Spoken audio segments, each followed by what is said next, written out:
sisi wazee wa mkoa wa Pwani tunatoa pongezi zetu za dhati na kuunga mkono kwa nguvu zote maelekezo, maono na msimamo ambao Mheshimiwa Rais Samia aliueleza katika hotuba yake ambayo unaiweka nchi katika mwelekeo sahihi wa maendeleo.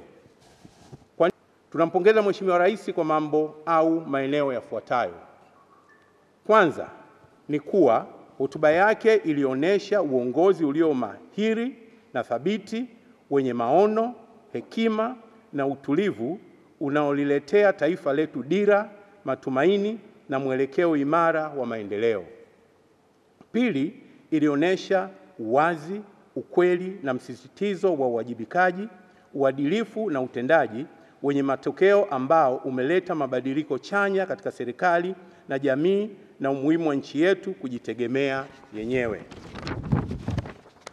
Tatu, ilionyesha msisitizo wa umuhimu wa kulinda na kuimarisha amani, umoja na mshikamano wa kitaifa, nguzo ambazo ndizo msingi wa ujenzi wa taifa letu. Nne, ni kuwa alielezea maono ya kimkakati ya kuendeleza mageuzi ya kiuchumi na kijamii yanayolenga kuimarisha sekta za kilimo, uwekezaji, elimu, afya, miundombinu na ustawi wa wananchi kwa ujumla, kwani sekta hizi ndizo zinazogusa maisha ya wananchi moja kwa moja.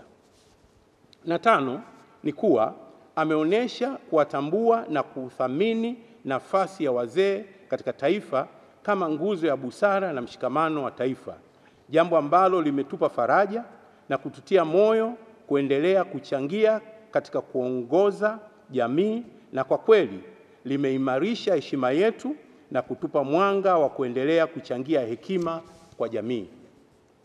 Na sita, ameonyesha dhamira ya dhati ya kuleta umoja wa kitaifa, maridhiano na kulinda amani.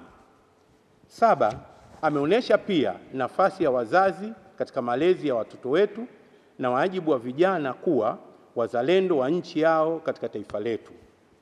Hivyo basi, kwa niaba ya wazee wote wa mkoa wa Pwani, tunatoa hakikisho letu kwa Mheshimiwa Rais kuwa tutaendelea kumuunga mkono Mheshimiwa Rais kwa vitendo katika yote mazuri anayofanya kwa maslahi ya taifa bila kuyumba, tukichangia kwa busara na uzalendo katika maendeleo ya taifa.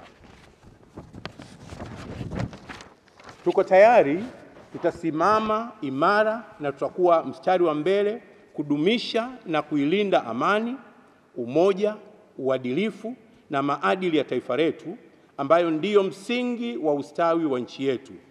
Pia tutaendelea kuwa sauti ya hekima, utulivu, tukishiriki kutoa ushauri na maoni ya kujenga pale panapohitajika kwa maslahi mapana ya Watanzania.